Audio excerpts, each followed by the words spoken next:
Cookie Decorating 101. We've got all of our icing prepared. We also have our beautiful cookies baked. So it's time to start the fun of decorating. The first step to learn is to flood a cookie.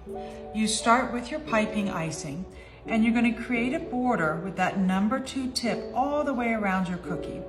Now remember, you're going to do nice even lines, so try to press evenly and keep in mind to not take it too seriously. Even the experts will mess up. Their lines won't be perfect, and that's all right.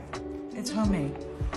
Once you've got your border, you're going to take your flooding icing and you're going to fill the center. Fill as much as you can, and I like to use the tip to actually spread it around, but you can also use a toothpick. And just make sure that you've got a nice even fill all the way up to the border